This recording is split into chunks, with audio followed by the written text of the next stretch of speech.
En este momento, ante todo, muy buenos días a todos. Estamos con una de visita aquí y lo tenemos al padre Julián, que ya se está yendo. El padre fue uno de los sacerdotes que pudo traer la Virgen peregrina malvinera, esta semana pasada, donde todo el pueblo se llegó a las calles para saludar a la Virgen. Y hoy lo tenemos ya prácticamente con un pie viajando a Córdoba, volviendo a hacer sus actividades, y queríamos hacer esta nota en forma en vivo y también mostrar a nuestro querido amigo Javier, que es el meteorólogo nuestro de la radio.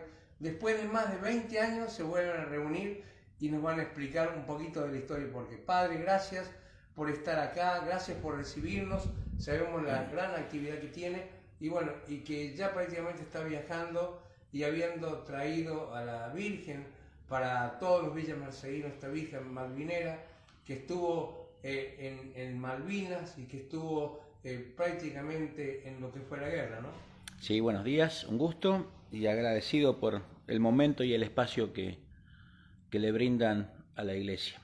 Y una vez más, ya se fue la Virgen hace unos momentos a Buenos Aires, pero se ve que quiere que se siga sabiendo de su presencia a través de ustedes, Radio Latina. Sí, llegamos el lunes pasado y hemos recorrido distintos lugares de la provincia de San Luis con una imagen muy particular, una imagen que un sacerdote capellán de la Fuerza Aérea en ese momento llevó a Malvinas para acompañar a los soldados durante la guerra, que permaneció los días que estuvo en Malvinas. Terminada la guerra, los prisioneros fueron repatriados, el armamento fue destruido y ahí quedó una imagen de la Virgen, que la vio un soldado la vio, la tomó y se la guardó para él, así de simple, y se la llevó. Cuando ese soldado regresó a su país, llevó la imagen de la Virgen. ¿Quién es ese soldado?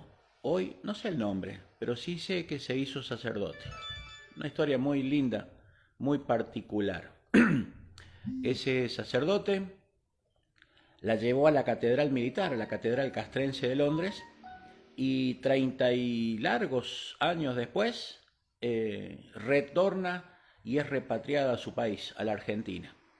Y ahora se dedica a visitar, así como la Virgen de Luján allá en el año 1630, anduvo en carreta hasta que quiso quedarse definitivamente a orillas del río Luján. Ahora sigue andando por el país y anduvo por San Luis, capital, por Merlo, por Villa Mercedes, reencontrándose con tantos de sus hijos que hoy son los famosos excombatientes y la feligresía en común.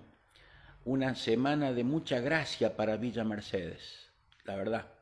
Ha sido una semana muy fuerte, con tantísimos testimonios, con personas, con familias, con situaciones que solo Dios las conoce. Bueno, muy bueno, ha sido muy, muy bueno. Padre, cuando usted nos cuenta esta historia de la Virgen malvinera, que estuvo en la guerra y que este soldado, por llamarlo así, se la adquirió personalmente para él, ¿cómo llega usted a ustedes para poderla traer acá a Villa Mercedes? Una historia muy particular. Unos turistas argentinos andaban por Londres y fueron de visita a la catedral militar, a la catedral castrense. Uno de ellos eran excombatientes y les llamó la atención que en la catedral británica hubiera una imagen de la Virgen de Luján. La ubicaron perfectamente. ¿Qué hace la Virgen de Luján acá? Y preguntaron hasta que encontraron, no sé, alguno de los curas habrá sido de ahí de la catedral castrense, que les dijo, es una imagen de una virgen argentina.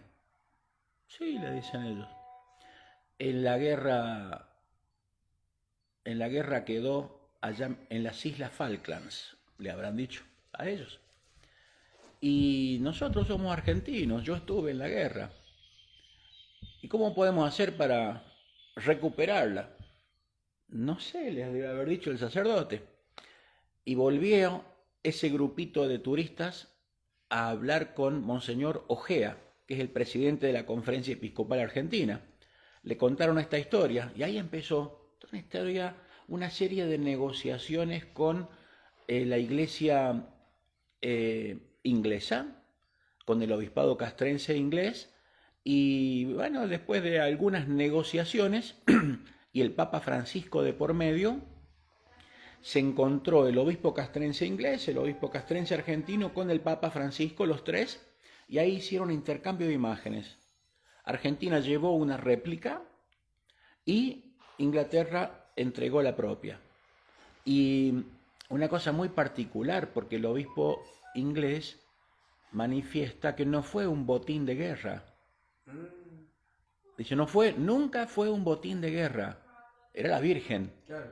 Y en Inglaterra, durante todos estos años, decía él, le rezamos por los muertos argentinos, por los muertos ingleses y por una cantidad de veteranos que después de haber terminado la guerra, vivieron situaciones que a más de uno lo llevó al suicidio. Claro. Y vida muy trágica ha llevado y llevan más de uno de ellos. Eso fue. Bueno, y cambiando un poco la historia, estamos también, como decimos, con Javier, y hoy también se junta algo muy lindo entre nuestro meteorólogo y el padre. Después de más de 24, 25 años se vuelven a reencontrar, usted habiéndolo teniendo Javier y calmándolo cuando estuvieron en Marambio. ¿Cómo fue esa historia, padre? Que la debería contar Javier. Bueno, Javier, a ver, contanos un poquito. ¿Cómo estás? Buen día. Sí, es toda una historia no tan fuerte como la que termina de contar el padre Julián, pero allá por el año 99, cuando terminamos la campaña antártica, un mes antes llega a nuestra querida base antártica en Marambio el padre Julián. ¿Qué venía a hacer el padre Julián? Después que empezó a caminar los pasillos, nos empezamos a dar cuenta que hacía Julián. Nos abrazaba, nos decía que ya terminaba la campaña, que nuestra familia estaban bien, que iban a estar bien, y nuestro espíritu empezó a levantar. Nuestro espíritu empezó a sentir la necesidad del volver a casa y estar con nuestras familias. Una gran ayuda espiritual que nos envía la Fuerza Aérea, que nos envía, nos manda este enviado del Señor y nos dice, vamos, hay que terminar esta campaña cuando ya todo pesaba, ¿sí? Y hace un año que no veíamos a nuestra familia, que solamente teníamos contacto telefónico.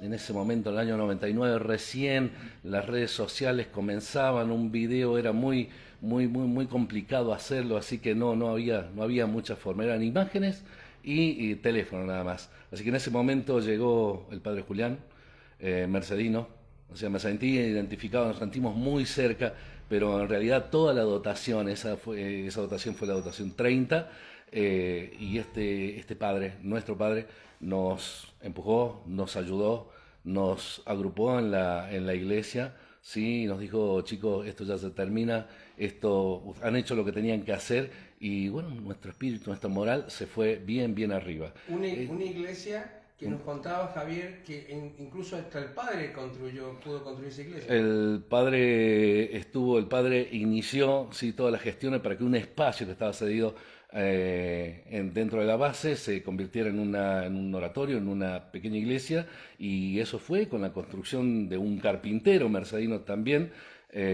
así que dos personas, dos grandes que hicieron que esa iglesia hoy exista en Marambio, que sea hasta el día de hoy se nota que hubo una mano de obra pero muy exquisita, es muy bonita, pero más allá de la conformación es el lugar muy particular donde cada antártico, cada vez que necesita de esa fuerza espiritual, acude en silencio, se sienta, piensa, reza, se conecta con su espíritu y sale adelante. Bueno, padre, no le robamos más tiempo, nosotros le agradecemos, bueno, queríamos un poquito también darle esta sorpresa y darle esa foto que para usted hace muchos años y tan valerosa, que hace más de 25 años, y hoy, sin darse cuenta, la vuelve a tener en sus manos, ¿no? Sí, de verdad. Marambio para mí digo yo, porque dejé de ir. Fue una experiencia inolvidable en mi vida de sacerdote. Obviamente yo sabía que existía, pero son esas cosas que uno dice, debe ser para otro. Y un buen día vi la posibilidad de hacerme invitar. Y fui. Y fui una vez, 2, 15, 27 veces fui. 27 veces. Y, y fui todas las veces que podía. Porque un mundo muy particular, muy particular. Fruto de una gran tormenta a los que habíamos llegado en el avión nos mandaron a vivir a la casa de emergencia. Tuvimos 16 días encerrados en una casita sin poder salir. Claro, ya nos conocíamos la vida uno del otro, ¿no? Habíamos visto las poquitas películas que había guardadas en VHS. Ya cada uno había puesto en práctica la receta de cocina que sabía. Y hablando, le digo a algunas autoridades de la Fuerza Aérea y un ingeniero, le digo, hay que hacer una capilla acá. Ya tenemos, padre. No, le digo, eso no es una capilla, un espacio, la salida de emergencia. ¿Y qué querés hacer, padre? Digo, yo quiero hacer un lugar donde la persona se encuentre con Dios y con su familia. Porque en Marambio todo es Marambio. O sea, las paredes en todos los lugares de la base son iguales. O sea, todo es muy monótono y rutinario. La persona no tiene dónde ir a llorar, le decía yo. ¿Y por qué pasaba eso? Y tiene que haber un lugar. ¿Y qué quiere hacer? Yo quiero que tenga paredes de machimbre. ¿Estás loco, padre? No se puede. Tiene machimbre. Vamos a ponerle vitró. ¿Cómo va a poner vitró con los vientos que hay? El vitró son pedazos de vidrio pegados. Así que obviamente le pusieron el doble vidrio que llevaba y el tercero es el vitró. Y se hizo. ¿Cuánto tiempo llevó, padre? Mucho, porque fueron dos situaciones. Se acumuló todo el material durante mucho tiempo y se quemó. Se quemó el obrador. Y me dice, padre, en el obrador estaban todos los materiales de tu capilla. Se quemó. Bueno, a empezar a reunir de nuevo. No había presupuesto para eso, había que hablar con amigos, como siempre. Y en la iglesia es así. Y a reunir todo de nuevo. Y un buen día la capilla se hizo. Y hoy es el lugar neutro. Eso tenía que ser la capilla. Un lugar distinto. El único lugar que tenía la persona de Antártida era la cabina telefónica. Pero era muy limitado. Es muy limitado. No sé si eran 3 minutos, me parece, por semana. Y era muy poquito. O sea, uno no alcanzaba a hablar y menos a llorar. Y hicimos la capilla. Y bueno, le dije al obispo castrense, le digo, me quiero despedir de Marambio. Yo ya no fui más. O sea, fui esas 27 veces, creo que el 2008 fue la última vez. Y porque me contaba el obispo que este año piensan ir con una imagen del cura Brochero a la base Esperanza, donde hay familias de ejército. Y le digo, lléveme, quiero ir. Así que para mí importante. Y encontrarme con un antártico y que cuente lo que ha contado, se emociona. Les agradezco. Les agradezco, de verdad. Bueno, que sea... son las cosas de la Virgen, ¿no? La madre que prepara lo que los hijos no sabemos preparar. Uno propone y Dios dispone, ¿no? Exactamente. El encuentro de hermanos propone la Virgen. Exacto. Que Dios los bendiga a ustedes, a FM Latina, a todo Villa Mercedes, y que los frutos del paso de la Virgen por la casa y el corazón de sus hijos sea tan bueno como el que seguramente produjo en la guerra y durante 30 y pico de años en Inglaterra. El obispo nos dijo, pidan por la paz, pidan por la paz. No vamos a hablar de por qué hace falta y cuánta paz hace falta hoy, ni que hablar. Que Dios nos ayude para que salgamos adelante. Bueno, gracias Padre. Bueno, en la palabra del Padre Julián, de nuestro querido amigo Javier, que también nos emocionamos los dos. Y bueno, le deseamos todo lo mejor, Padre, y esperamos verlo nuevamente muy pronto por acá, por Villa Mercedes. Muchas gracias. A Mercedes vuelvo acá a ver a los viejos. A verlos bien. Bueno, nosotros seguimos transmitiendo a través de la fanpage de FM Latino.